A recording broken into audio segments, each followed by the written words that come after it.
Osmani tjetë brenda radhëve të LDK-s dhe tjetë prise në zgjedhjet e ardhshme, tjetë bardhës e listës së LDK-s.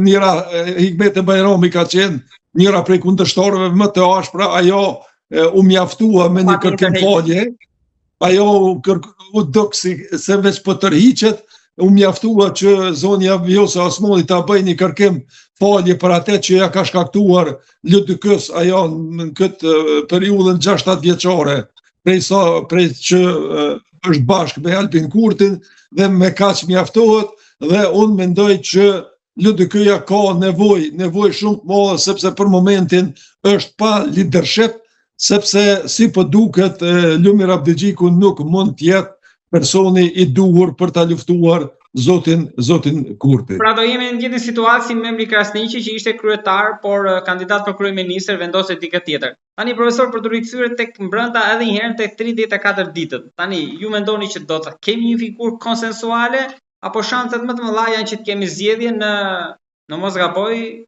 sipas disa protokollatjeve që pash edhe në media, të disa prej analistëve dhe gazetarëve, binte data 7 qershor. LDK-ja është kategorike që nuk mund të votoj edhe nuk do të votoj në asnjë mënyrë për Glauko Njupsen edhe zonjën kush ajo Kolçaku, po të mire Kolçaku. Ai ishte përmbushje. Njëjti mendim është edhe i PTK-s, që e pam në intervistën e përparim Grudës, që PTK-ja edhe tani në këto momente janë duke mbajtur një mbledhje, edhe jam i bindur që PTK-ja tani është e përgatitur të shkojnë zgjedhje, sepse kalkulohet edhe në kthimin eventual të djemve nga Haga, edhe ajo pastaj PTK-n do ta forcoj edhe veç prezenca fare, po mos ketë kandidatur Zoti Thaçi ose Kadri Veseli, PTK-ja do të jetë shumë më e fortë, veç me prezencën e tyre në Kosovë ose me lirinë e tyre. Dhe kjo i konvenon PTK-s që tjetë i shtyr procesi jo vetëm 7-9 ditë, po ndoshta edhe më shumë ditë. Edhe në këtë rast, unë mendoj që nuk do të ketë zgjedhje të presidentit konsensual, vetëm gjatë tyre 34 ditëve mendoj që kuvendi duhet i marrë disa vendime të rëndësishme, si që tash kriza energjetike, si që është problemi i naftës, çmimeve të naftës, të cilat kanë prekur kulmin, edhe të marrë vendime që zbriten këto çmime, të kalojnë disa ligje ndërkombëtare, marrëveshje ndërkombëtare, të cilat janë duke pritur për miratim, ratifikim në kuvendin e Kosovës, dhe të presim 45 ditëshin që i bie më së larti 12 qershore ditë e premte. Diasporën këtu se ndoshta edhe ai nuk shtyhet dot më edhe pas 45 ditëve, sepse kushtetuesja i vendosi kufirin. Kjo është fati që gjykata kushtetuese i ka vendosur fatet. Pra kjo mund quhet fitoria e opozitës, një fitore e vogël. Fitoria e opozitës është kjo që kushtetuesja i ka vendosur fatet. Por me Albulena Haxhiu në krye të shtetit është e mundur të shkelen afat, ose këta do të gjejnë një mundësi për të bërë edhe një kërkesë për ta shtyr sot do pak për ta prish këtë afat, sepse data 7 qershor nuk i konvenon lëvizjes vendosje. E kemi pa që ata janë shumë të zotshëm kundër zgjedhjeve. Pse? Sepse sondazhet që po bëhen i po i qesin shumë ul. Edhe Osmani ka filluar fushatën duke lëvizur. Edhe zonja Osmani ka filluar fushatën furishëm. Ajo merrni me mend çka do të bëj me 6-in, pas 6-it, kur ti përshoj mandati. Unë jam i bindur që këta frikën më të madhe do ta kenë për zonjës Vjosa Osmani, sepse aty do të zbulohen të këqijat që eventualisht Kurti ja ka bërë Kosovës në arenën ndërkombëtare. Zonja Vjosa Osmani siç e ka bërë një herë në vitin 2024 kur ka dalë edhe i ka thonë direkt Albin Kurti teje duke luajtur Bixhës. Tani do të tregon atë Bixhës që e ka luajtur Albin Kurti. Dhe do të qetë shumë fakte, argumente, prova, të cilat vërtet do ta korruptojnë fushatën zgjedhore të Albin Kurtit, edhe frika më e madhe e Kurtit është kjo. Edhe diçka shumë e rëndësishme. Dhe veç me Evropën janë rikthyer marrëdhëniet.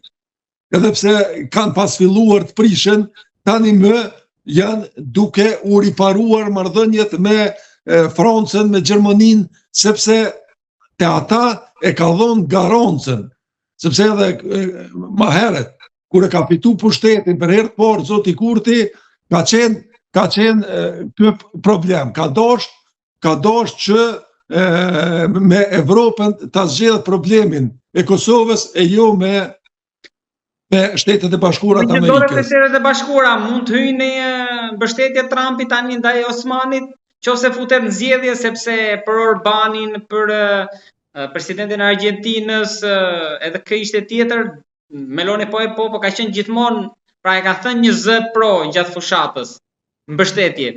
Mund të kemi rastin dhe këtë radhë, sepse me Osmanin, domethënë për ta thënë më shkurt, kemi parë si president amerikan në Kosovë. Po kam pengesa pak, thirrje telefonike s'di apo ndikon. Jo, ju dëgjoj shumë mirë. Unë mendoj që zonja Osmani edhe pse personalisht nuk kam ndonjë konsiderat, por megjithatë ajo do të jetë një orë bukur e fortë për Albin Kurtin. Edhe vetmja se sot për sot PDK-ja ka mundësi ta ketë një lëvizje pozitive vetëm në rast se kthehet Hashim Thaçi dhe Kadri Veseli në Kosovë. Ndryshon gjendja politike. Për ndryshe kjo përqindje aty këtu do të sillet, përveç që diaspora nuk është këtu, edhe numri i votuesve. Nëse shkohet me 7 qershor, numri i votuesve të qytetarëve që do të votojnë në Kosovë do të bie. Në rast se bie numri i votuesve për shkak të mungesës së diasporës, ne do të kemi rritje të PDK-s për shkak të rrëmjes së numrit. Vota mbetet e njëjtë, por përqindja rritet. Në anën tjetër, zonja Vjosa Osmani, minimumi që mund ta marrë, nëse ajo krijon një subjekt vetin politik, ajo do ta kaloj provën. Por nëse shkon me PDK-n, me LDK-n, jam i bindur që zonja Vjosa Osmani do të arrit mas paku 10% LDK-n. Edhe rrëmja gjithashtu e numrit të diasporës në votim që rrit dhe gara për vend parë edhe në këto zgjedhje nuk do të ketë garë për vend parë sepse do të jetë lëvizja vetëvendosje e parë. Por me një përqindje shumë më të vogël se sa që e kishte. Nuk themi se 100.000, 190.000 votuesin do t'ja kthej Vjosa Osmani LDK-s, por 70% me bindje të plot them se do t'ja kthen, por minusi i 70.000 votave dhe minusi i 100.000 votave nga diaspora janë rreth 200.000 vota që do t'i mungojnë lëvizjes vetëvendosje. Dhe 200.000 vota nuk them se do të shkojnë komplet, por spaku 70.000 vota do të shkojnë në LDK. Edhe disa vota do të kthehen vetvetiu në LDK, dhe kështu që LDK-ja mund seriozisht ta rrezikoj edhe vendin e parë me Vjosën edhe me aleancën brenda. Sepse gjosat janë shumë të mëdha që Vjosa, LDK-ja edhe partia e Ramush Haradinajt tjenë bashkë, edhe disa parti tjera të vogla, Socialdemokrateja e Fatmir Limajt, partia Socialdemokrate e Dardan Molliçajt, ka mundësi të jenë të gjithë bashkë dhe me këtë koalicion, edhe me një bashkë veprim të mirë. LDK-ja ka krejt gjasat që tjetë edhe jo e dyta, po tjetë edhe e para. Profesor, falenderoj shumë për analizën edhe bisedën që zhvilluam, një çështje që do të vazhdoj me shpresën që do të flasim sërish për të zbërthyer aktualitetin. Të falenderoj shumë. Faleminderit edhe për jush, miru pafshim, ishte kënaqësi.